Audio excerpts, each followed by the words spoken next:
মাসিক রাশিফল আগস্ট মাস 2025। আজকে মকর রাশিকে নিয়ে বলবো। মকর রাশির এই আগস্ট মাস শরীর স্বাস্থ্য, শিক্ষা, প্রেম, ভালোবাসা, বিবাহিত জীবন, ভাগ্য, কর্ম সমস্ত কিছু তুলে ধরবো। তো যাই হোক, অনুষ্ঠানটি শুরু করার আগে সমস্ত দর্শক বন্ধুদের নমস্কার জানাচ্ছি এবং তার সাথে বলবো যারা বহুদিন ধরে অনুষ্ঠান দেখছেন এখনও পর্যন্ত সাবস্ক্রাইব করেননি অবশ্যই সাবস্ক্রাইব করবেন। এই চ্যানেলের সঙ্গে থাকুন, জ্যোতিষীয় সম্পর্কিত অনেক তথ্য জানতে পারবেন। তবে আমি কোনো রকম দর্শক বন্ধুকে বিভ্রান্ত করার চেষ্টা করছি না। এটা গ্রহদের গোচরের উপরই বলা হচ্ছে, কারো কোনো রকম ব্যক্তিগত কুষ্টি ধরে আলোচনা নয়, আর এটা চন্দ্র রাশির উপরেই আলোচনা করা হচ্ছে। মকর রাশির ক্ষেত্রে আগস্ট মাসে অনেকগুলো পরিবর্তন হবে।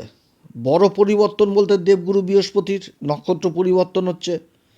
তারপরে আবার সূর্যদেবের পরিবর্তন রয়েছে, শুক্রদেবের পরিবর্তন রয়েছে। শুক্রদেব আগস্ট মাসের 20 তারিখ পর্যন্ত থাকবে, যেটা হচ্ছে মিথুন রাশিতে। তারপরে একদম অবস্থান করবে কর্কট রাশিতে, যেটা এই মকর রাশির ক্ষেত্রে সপ্তম ঘর। এবং সব থেকে একটা খুব ভালো পরিবর্তন হতে যাচ্ছে, সেটা হচ্ছে কি 1 আগস্ট। এটা নিয়েও একটু বিশদ আলোচনার প্রয়োজন ছিল। তো যাই হোক, 1 আগস্টেও কিন্তু একটা ভালো পরিবর্তন হবে। 1 আগস্ট থেকে একদম 12 আগস্ট পর্যন্ত এই শুক্রদেব অবস্থান করবে আদ্রা নক্ষত্রে। এবং এই আদ্রা নক্ষত্রে কিন্তু দেবগুরু বৃহস্পতিও অবস্থান করছে। এটা কিন্তু রাহুর নক্ষত্র। এবং দুই গুরু একসাথে অবস্থান করবে এই মিথুন রাশিতে আদ্রা নক্ষত্রে।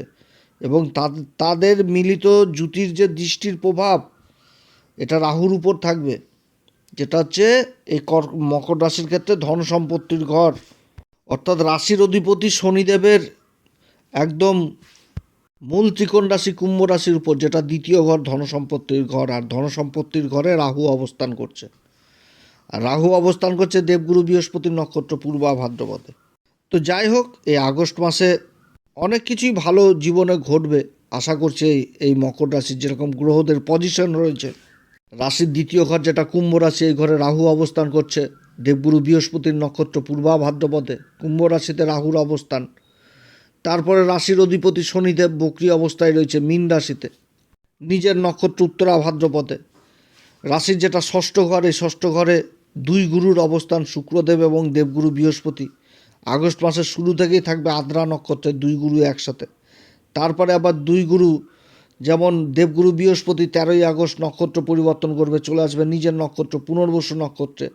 আর 12 আগস্টে চলে আসবে আবার শুক্রদেব এই দেবগুরু বৃহস্পতির নক্ষত্র পুনর্বসুতে। তো দুই গুরু কিন্তু আগস্ট মাসের 20 তারিখ পর্যন্ত পুনর্বসু নক্ষত্রে থাকবে, দেবগুরু বৃহস্পতির নক্ষত্রে। রাশির যেটা সপ্তম ঘর, এই ঘরে সূর্যদেব অবস্থান করছে, বুধ অবস্থান করছে। বুধ তো আগস্ট মাসের 30 তারিখ পর্যন্ত থাকবে, আর সূর্যদেব তো মাসের মধ্যভাগে আবার রাশি পরিবর্তন করে নেবে। অষ্টম ঘরে নিজের ঘরে অবস্থান করবে কেতুর সাথে। কেতুর সাথে নিজের ঘরে অবস্থান করবে। কেতুতে আবার শুক্রদেবের নক্ষত্র পূর্বা ফাল্গুনিতে রয়েছে। পূর্বা ফাল্গুনী নক্ষত্র সম্পর্কে বহু কিছু আলোচনা করেছি। আর এদিকে মঙ্গল আর কেতুর যে জুতি, এই জুতিটা এই আগস্ট মাসের শুরুতেই কিন্তু ভঙ্গ হয়ে গেল। মঙ্গল অবস্থান করছে ভাগ্যের ঘরে, এবং যে রাশি সেটা হচ্ছে আবার কন্যা রাশি। আর রাশির অধিপতি, মকর রাশির অধিপতি শনিদেবের সাথে হয়ে গেছে একদম সমসপ্তম যোগ। শনির সামনাসামনি মঙ্গল কিন্তু অবস্থান করছে। আবার অপর দিক থেকে এটাও একটা ভালো, এই যে সামনাসামনি সমসপ্তম যোগ, কারণ রাশির অধিপতিই তো হচ্ছে শনি। আর মঙ্গল হচ্ছে কি লাভের ঘরের অধিপতি, সেরকম সুখের ঘরের অধিপতি, ভাগ্যের ঘরে অবস্থান করছে। এটাও তো একটা ভালো অবস্থান। কেন্দ্র ত্রিকোণ রাজ্য মঙ্গল দ্বারা তৈরি হচ্ছে, এবং তার উপর রাশির অধিপতির দৃষ্টি, অর্থাৎ রাশির অধিপতি লাভের ঘরের অধিপতি, সমসপ্তম যোগ। আর আমি এর আগেই তুলে ধরেছি, শনি হচ্ছে শ্রম, শ্রমজীবী, বেতনভুক্ত। আর মঙ্গল হচ্ছে কি প্রশাসন। তাহলে নিজেদের দাবি দেওয়া এগুলো কিন্তু একটা পূরণ হওয়ার প্রবল সম্ভাবনা উঠে আসছে এই মকর রাশির ক্ষেত্রে।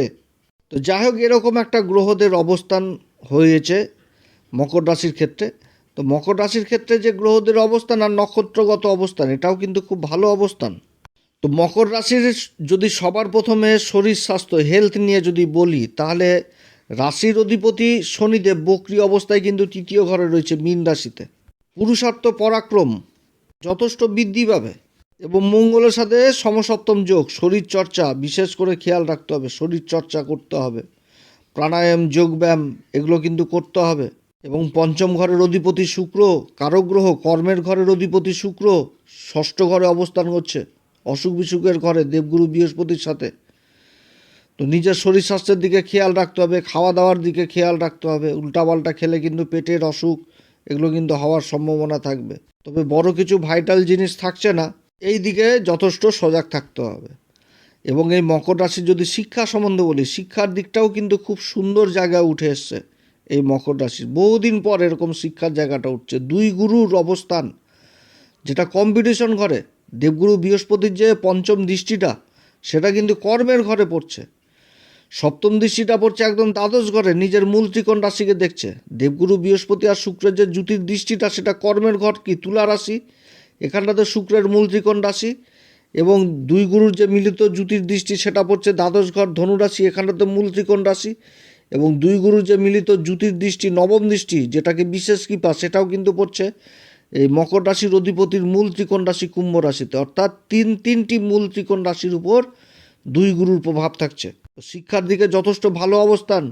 যারা সরকারি বেসরকারি কর্মের জন্য ইন্টারভিউ আদি দিয়েছেন, যে কোনো কম্পিটিশনে নিজেকে প্রমাণিত করার জন্য কাজ করছেন, সেগুলোর দিক থেকে কিন্তু যথেষ্ট সফলতা পাবে। পঞ্চম ঘরের অধিপতি শুক্রদেব, তার অবস্থান ষষ্ঠ ঘর হচ্ছে দেবগুরু বৃহস্পতির সাথে। তো শিক্ষা জীবনে লাভ করেছি তার ভিত্তিতে কর্মলাভ।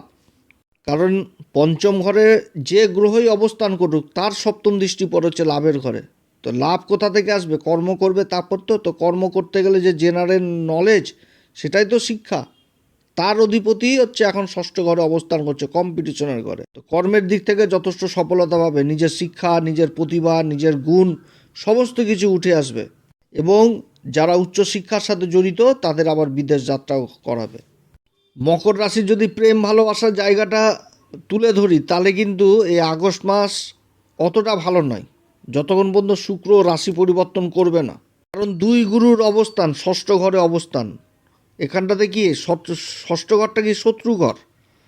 তো প্রেম ভালোবাসার পঞ্চম ঘরের অধিপতি হচ্ছে শুক্র, দেবগুরু বৃহস্পতির সাথে অবস্থান। তো দুই গুরুই তো হচ্ছে জ্ঞানের আলো, জ্ঞানের জনক এক কথায় বলতে গেলে। একজন হচ্ছে দেবতাদের গুরু, আর একজন হচ্ছে অসুরদের গুরু। তো শিক্ষার ভাণ্ডার, তো দুই শিক্ষিত ব্যক্তি কোনো সময় তো এক হয়ে বসতে পারে না, তাদের মধ্যে কিছু না কিছু থাকবে, একটা অহংকার, ইগো, এই জিনিসগুলো থাকবে। বিপরীত পরিস্থিতি, অর্থাৎ প্রেম ভালোবাসার দিকে বিপরীত পরিস্থিতি থাকবে। একটু তো ইগো ভাব চলে আসবে, একটু অহংকার ভাব চলে আসবে। তো এগুলো করা মাইনাস দিক, এটা কিন্তু বিপরীত দিক হয়ে গেল। অতএব এই দিকে কোনো রকমভাবে মাইন্ডকে নিয়ে যাওয়া যাবে না, না তো প্রেম ভালোবাসার জায়গাটাও ডিস্টার্ব হবে। তো প্রেম ভালোবাসার জায়গা শুধু যে বন্ধু বান্ধব এগুলো দিয়ে হয় সেটাও না, পিতামাতার উপরেও তো সেটা উপরে কেউ নাই প্রেম ভালোবাসার জায়গাতে। তো এই ক্ষেত্রে সন্তানের দিক থেকেও কিন্তু এই জায়গাটা তৈরি হবে, একটু অভিমান, একটু ইগো, এগুলো জিনিস চলে আসবে। মকর রাশির ক্ষেত্রে যদি দাম্পত্য জীবন নিয়ে বিবাহিত জীবনটা কেমন যাবে সেই বিষয়ে যদি বলি, বিবাহিত জীবনটা এই আগস্ট মাস অতটাও ভালো নয়। সূর্য অবস্থান করছে মাসের মধ্যভাগ পর্যন্ত। তো নিজের কথাবার্তাকে এগিয়ে নিতে গেলে একটা অশান্তি গণ্ডগোলের পরিবেশ থাকবে। তারপরে তো সূর্য সরে যাবে মাসের মধ্যভাগে, সূর্য রাশি পরিবর্তন করবে, তখন আবার বুধ একা থাকবে। বুধ আবার আগস্ট মাসের 11 তারিখে মার্গী হয়ে যাবে। পুষ্যা নক্ষত্রে কিন্তু বুধ বক্রী অবস্থায় রয়েছে, শনিদেবেরই নক্ষত্রে অবস্থান করছে বক্রী অবস্থায়, সেটা সপ্তম ঘর কর্কট রাশিতে।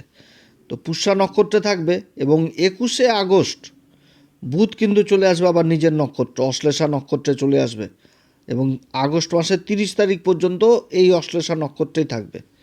আর অপরদিকে শুক্র অবস্থান করবে আবার 20 তারিখ পর্যন্ত শুক্র মিথুন রাশিতে থাকবে, তারপরে আবার রাশি পরিবর্তন করে সপ্তম ঘর কর্কট রাশিতে প্রবেশ করবে। যে সময় প্রবেশ করবে শুক্রদেব, সে সময় কিন্তু থাকবে হচ্ছে পুনর্বসু নক্ষত্রে। শুক্র যখন বুধের সাথে জুতি তৈরি করবে, তখন এই সময়টাতে কিছুটা হলেও দাম্পত্য জীবনে একটা পরিবর্তন আসবে, একটা ভালো সম্পর্ক তৈরি হবে। তবে নিজের কথাবার্তা এগিয়ে রাখতে গেলে আবার অশান্তি গণ্ডগোলও হবে।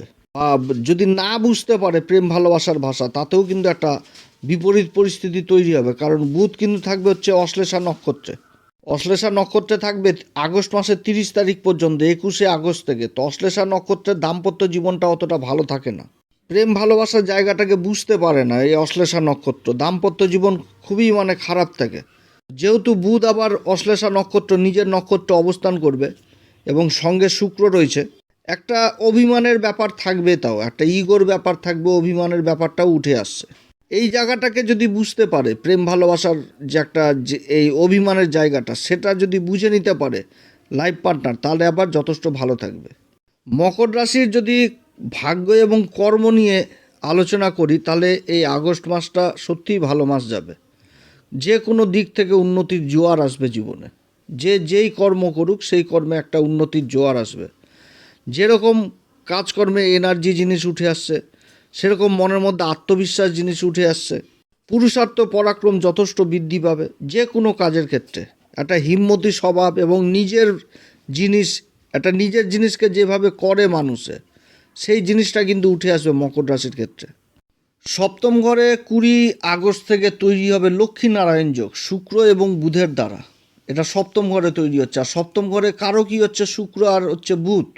ব্যবসায়িক দিক থেকে সপ্তম ঘরটা হচ্ছে কি রোজগারের ইনকাম, রোজগারের ইনকাম এই সপ্তম ঘর থেকে বোঝাচ্ছে। তো ব্যবসা বাণিজ্যের দিক থেকে যথেষ্ট ভালো।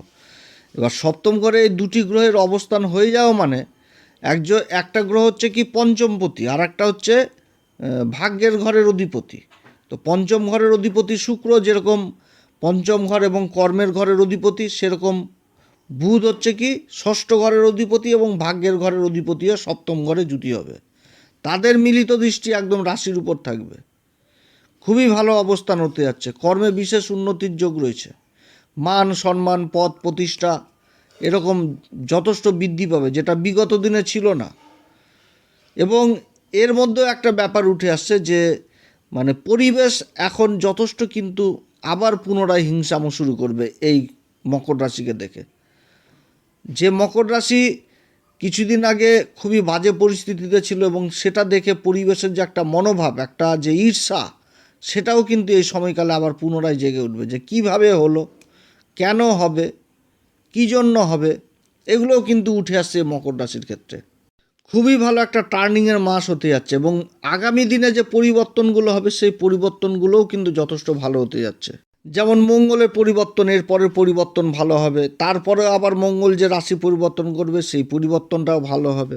শুক্রের পরিবর্তন, বুধের পরিবর্তন, খুবই ভালো পরিবর্তন হতে যাচ্ছে। দেবগুরু বৃহস্পতির নক্ষত্র পরিবর্তন, সব দিক থেকে একটা ভালো জিনিস ঘটবে এই মকর রাশির জীবনে। এবং গ্রহদের সাপোর্ট পাবে। সবথেকে বড় জিনিসটা হচ্ছে গ্রহদের সাপোর্ট পেয়ে যাওয়া, যেটা বিগত দিনে পাচ্ছিল না। বিগত দিনে কিন্তু পাচ্ছিল না, এবার কিন্তু সেই জিনিসগুলো আস্তে আস্তে কেটে যাচ্ছে এবং ভালো উন্নতির দিকে যাচ্ছে মকর রাশি। এবার কারোর জীবনে হয়তো এখনও পর্যন্ত ঘটেনি, কিন্তু ঘটবে তো অবশ্যই। কারণ শনি ধীরে চলে, যার জন্য অনেকে হয়তো ভাবছে যে কিছুই হচ্ছে না পরিবর্তন, কিন্তু পরিবর্তন অবশ্যই হবে, এটা আমি একদম বলতে পারি নিশ্চিতভাবে। শনির দিতে দেরি হয়, কিন্তু শনি যে ফলটা দিবে সেই ফলটা দীর্ঘস্থায়ী হয়ে যায়। এবং শনি যে ফলটা দেয় সেটা কিন্তু কর্মের ফল হয়ে যায়।